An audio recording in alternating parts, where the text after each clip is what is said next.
और आपको सीधे हिसार ले चलते हैं, जहां पर इंसो के स्थापना दिवस पर उप मुख्यमंत्री दुष्यंत चौटाला बोल रहे हैं। हिसार की इस पावन धरा पर मौजूद इंसो के संस्थापक जननायक जनता पार्टी के राष्ट्रीय अध्यक्ष बहुत ही आदरणीय डॉक्टर अजय सिंह चौटाला जी,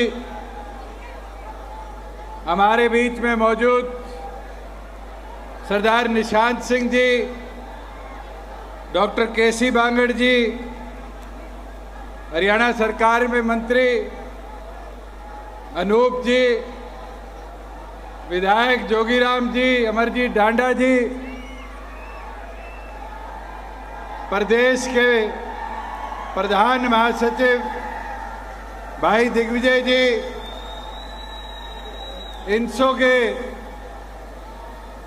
राष्ट्रीय अध्यक्ष, आप सबको दिशा देने वाले भाई प्रदीप देसवाल जी,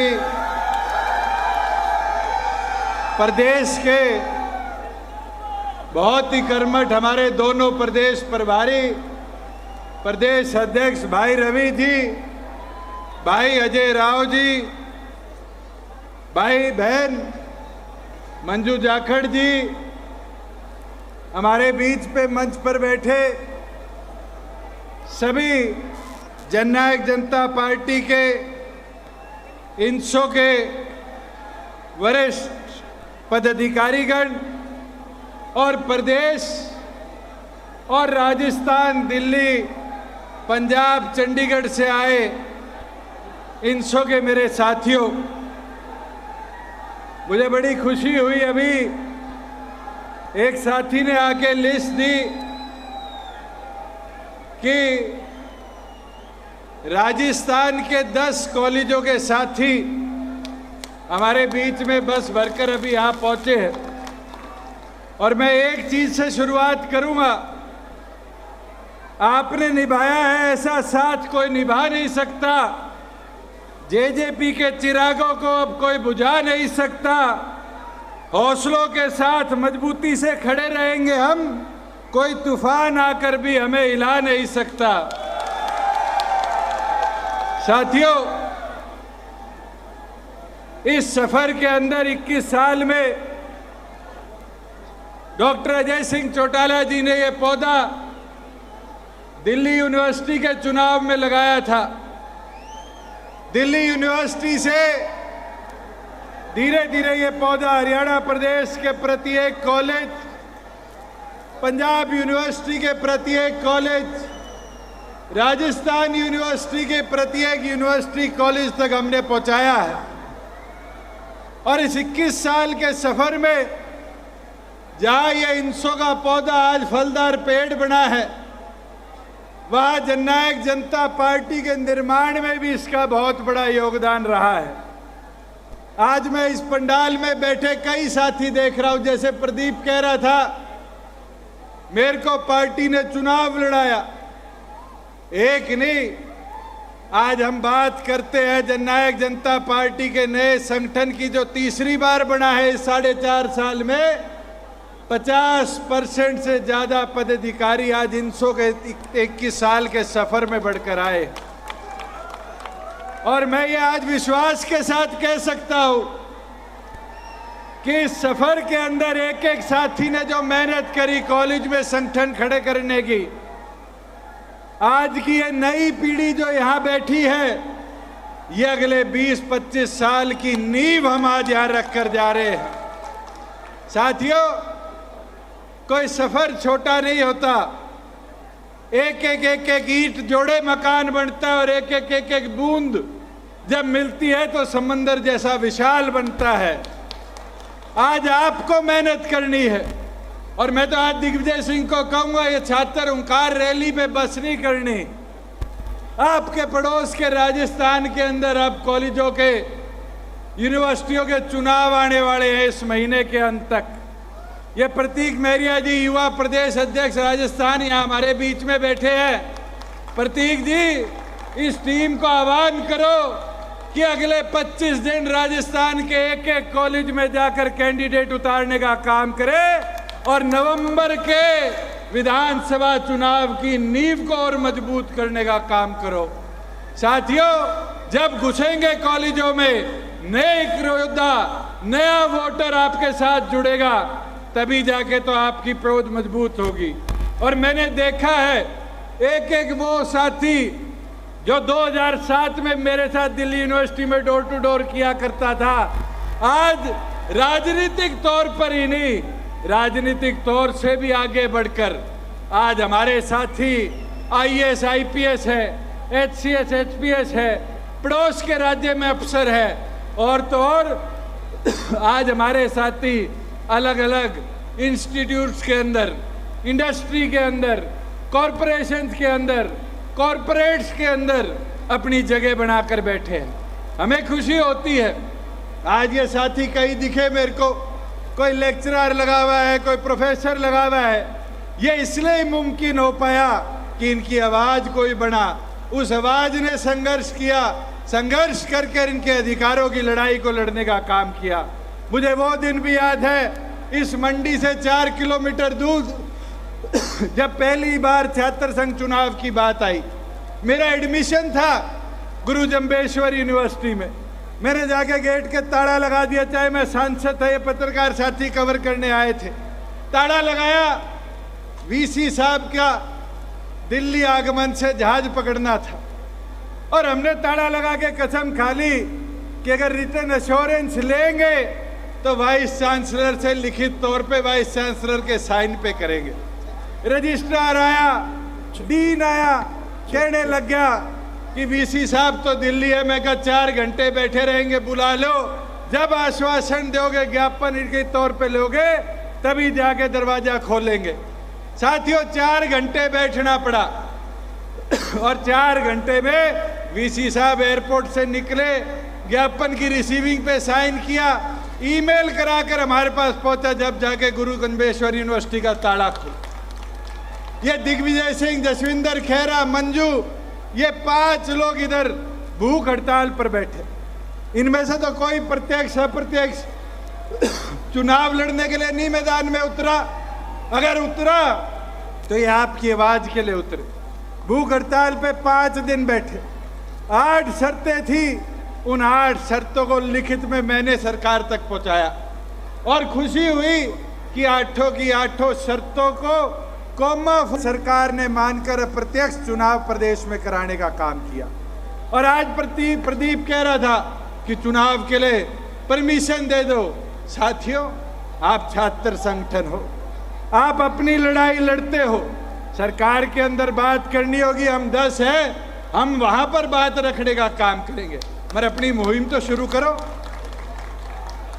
आज मुहिम शुरू नहीं होगी तो आपकी बात को पहुंचाने का काम कौन करेगा? मैं एक चीज जरूर मानता हूं, समय समय पर अपनी बात को खुलकर रखना चाहिए। आज हम प्रदेश की बात करते हैं, मेरे पास कई साथियों का फोन आया कि जी हाई कोर्ट ने CET पर परसों स्टे कर दिया, हमारा सैटरडे को पेपर है, क्या होगा? हमने 11:20 तक हाई कोर्ट में अपने सारे वकील खड़े रखे कि उन युवाओं के भविष्य के साथ रोक ना लगाई जाए, और उनको लड़ाई लड़ते रहे। मैं रात को 11:30 बजे सिंगल बेंच का ऑर्डर आया, कोर्ट बंद हो गया। अगले दिन सुबह 8 बजे बहस करने लगे, 9:30 स्टे ऑर्डर विकेट करा रहे, और ये करा लाए कि युवा पेपर देगा। पेपर कल भी हुआ, कल वाला कल होगा, आज भी हुआ, और आगे भी ऐसे होते रहेंगे। साथियों, ये लड़ाई है, ये लड़ाई आप लोगों की है। उस लड़ाई को लड़ना कानूनी तौर पे काम हमारा है, और हम लड़ते रहेंगे, मगर समय समय पर वो लड़ाई, वो बात हमारे तक पहुंचानी भी तो जरूरी है। कोरोना था, 2 साल तुम सो गए थे कि चुनाव की बात ही नहीं करी, आज बात आई है, और मैं ये वादा करता हूँ, तुम शुरुआत करो, एक कॉलेज से, एक यूनिवर्सिटी से सरकार के तौर पर मंजूरी दिलवाकर प्रदेश में हम छात्र संघ चुनाव करवाने का काम करेंगे। साथियों, जहां पार्टी की बात है, हम 10 लोगों ने प्रदेश के अंदर बदलाव कितने लाने का काम किया। आज हम देखते हैं, आज हम सुनते हैं, आज हम करते हैं। आज कांग्रेस के साथी कहते हैं प्रदेश बर्बाद हो गया। ये हिसार के साथी बैठे, पूछो कितना बड़ा रनवे बन रहा है। देश का सबसे बड़ा अगर कोई एयरपोर्ट बनेगा 7200 एकड़ में, तो हरियाणा के इस हिसार की धरा पर बनेगा। क्या प्रदेश बर्बाद हुआ? हिसार शहर में आप आए हो, जाम की स्थिति थी। इस जाम से निजात मिलाने के लिए 700 करोड़ का एलिवेटेड पुल बनेगा, तो फायदा किसको होगा? हरियाणा प्रदेश के हिसार को। मैंने एक शुरुआत करी थी इसी हिसार से, और उस समय सांसद था, कहता था फाटक मुक्त हरियाणा बनाएंगे, शुरुआत हिसार से करेंगे। आज तथ्यों के साथ कहता हूं, आज एक फाटक रह गया था, उसकी भी 15 दिन पहले मंजूरी आ गई, और देश का पहला जिला होगा जो 100% फाटक रहित होगा। साथियों, नियतों काम करने की तो कोई कमी नहीं रहती। आज उठाकर देखो, 34,000 करोड़ का निवेश प्रदेश में आया। 34,000 करोड़ में कोई कंपनी प्रदेश छोड़कर नहीं भागी। कांग्रेस का शासन था, गोलियां चली, लाठियां बरसी, हीरो गई, होंडा गई, मारुति गई। क्या मारुति को वापिस नहीं लाए? खरखोदा में वापिस लाए, और खरखोदा के अंदर देश का नहीं दुनिया का सबसे बड़ा प्लांट हम बढ़ाने का काम कर रहे हैं। वहां कोई हजारों नहीं, मेरे को पहले अनुमान था कि 10-12 हजार गाड़ी साल की निकलेगी। फिर मारुति के साथियों से बात हुई, उनसे पूछा कि एक साल में उस प्लांट से कितनी गाड़ी निकालोगे? तो उनने बताया, एक साल जब पूरी कैपेसिटी पे प्लांट चलेगा, 10,000 गाड़ी तो सिर्फ पहले साल निकलेगी। 10 लाख गाड़ी मारुति के प्लांट से पर वर्ष हम निकालने का काम करेंगे। 10,000 गाड़ी का मतलब क्या है? 15 से 20 हजार युवाओं को 24 घंटे का रोजगार हम खरखोदा में बनाकर देने का काम करेंगे। अरे कांग्रेस का राज तो वो था जब दिल्ली से चला करते थे और एक लोकसभा क्रॉस कर लिया करते थे। चाहे हिसार की तरफ आओ तो हमारे वो सिंगवा गांव है इसका, ईश्वर का, उस वाली नहर के बाद सड़क छोटी हो जाती थी। भिवाड़ी जाओ तो भूपेंद्र का गांव है खेरडी मोड़, उस खेरडी मोड़ के बाद सड़क छोटी हो जाती थी। जींद जाओ तो अमरजीत जी के हल्के जुलाना में घुसते ही सड़क छोटी हो जाती थी। और तो और सोनीपत को तो अपना कहते थे।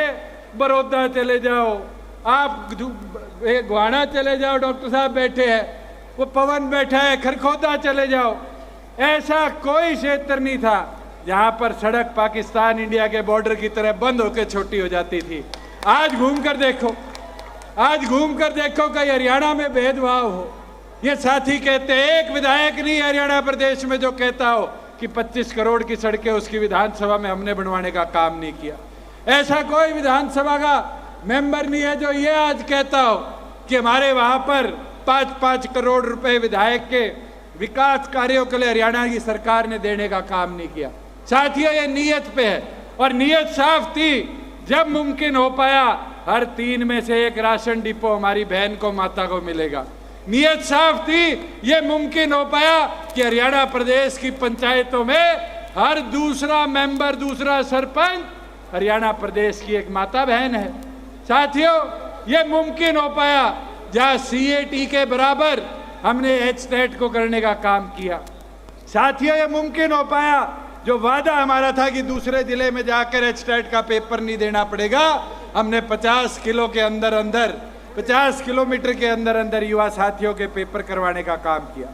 अनेक चीज है, एक एक विषय पर अगर चर्चा करें तो बहुत लंबा समय निकल जाएगा। पर साथियों, एक चीज आपको बोल सकता हूं और बड़े प्यार से बोल सकता हूं, किसी एक अच्छे साथी ने लिखकर भेजी थी और पढ़ते पढ़ते बड़ा मजा भी आया। अब इसको ये पत्रकार साथी चलाए किसके प्रति ये तो मुझे पता नहीं, पर मैंने एक चीज सीखी है, नकारे हुए लोग, दुत्कारे हुए लोग बैकी बैकी बात करते हैं, हजारों से हारे हुए लोग। साथियों, आज उन लोगों को हम साफ कह सकते हैं कि लोगों ने चुनकर भेजा, और नेक नियत और नेक सोच के साथ उन लोगों की आवाज बनकर विधानसभा के अंदर आप लोगों की लड़ाई करने का काम किया, युवाओं की लड़ाई करने का काम किया। और इसलिए मुमकिन हो पाया कि हरियाणा प्रदेश के अंदर 75% आरक्षण युवाओं के लिए हमने आरक्षित करने का काम किया।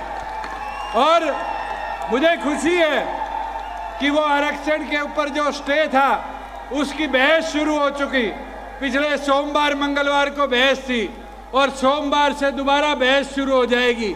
और ये मेरा वादा है, इस महीने के अंत तक कानूनी प्रावधान पेच सारे खुलवाकर उस कानून को लागू कर हरियाणा प्रदेश के प्रत्येक रोजगार में 75% हिस्सेदारी आप जैसे बहनों भाइयों के लिए हम लाने का काम करेंगे। और एक चीज जरूर कहना चाहूंगा, दिग्विजय सिंह कह रहे थे कि कई लोग हमें क्या करते थे, कई लोग क्या करते थे, ये तो छोरों का टोल है, ये तो वानर सेना है। और क्या करते थे दादा? मेरे को भी लगता था कि शायद युवाओं का जोश कम हो गया। एक बार ये कैमरे घुमाओ, देखो टंग लिए, चढ़ लिए ऊपर। और ये क्रांति है, ये जोश है जो 2024 की मजबूती लाने का काम करेगा। साथियों, ये हर एक दल के पास नहीं है, ये हर एक संगठन के पास नहीं है। ये जोश और क्रांति अगर किसी के पास है तो डॉक्टर अजय सिंह चौटाला की सोच के पास है, चौधरी देवीलाल के विचारों के पास है। और ये मैं विश्वास डॉक्टर साहब को भी दिलाता हूं कि आपकी ये फौज यहां रुकने वाली नहीं है। ये फौज अब आगे बढ़ती रहेगी। आप समय समय पर हमें दिशा दिखाते रहे, आप समय पर हमें रास्ता दिखाते रहे। और ये विश्वास के साथ कह दूंगा कि प्रदेश और साथ लगते प्रदेशों में तो आपका संगठन मजबूत होगा, आपके विधायक विधानसभा का ताला खोलेंगे। आज मैं आता अखबार पढ़ रहा था गाड़ी में, ये पता नहीं अखबार वाले साथी भी रैली से पहले कार्टून छापते। आता हूँ बोला मैं छापा हुआ था, मैं और दिग्विजय खड़े हैं, चाबी खड़ी है। ये चाबी तो नहीं हुई, ताला खोलेगी। मैं खुल के कह दूंगा, ताला तो चाबी खोलेगी। साथियों, बस चाबी को घर घर पहुंचा दो। एक एक साथी लग के अगले 1.5 साल मेहनत कर लो, एक एक नए युवा को जोड़ने का काम करो, उनकी आवाज बनो, उनके संघर्ष में साथ खड़े रहो। और ये गारंटी है कि इस प्रदेश का सबसे मजबूत संगठन, सबसे बड़ा संगठन अगर कोई होगा तो डॉक्टर अजय सिंह चौटाला का जननायक जनता पार्टी और इंसो होगा। मगर आपको इसके प्रति काम करना पड़ेगा। एक अंत में कहना चाहूंगा, कई साथी हमारा भाईचारा खराब करने का भी प्रयास करते हैं।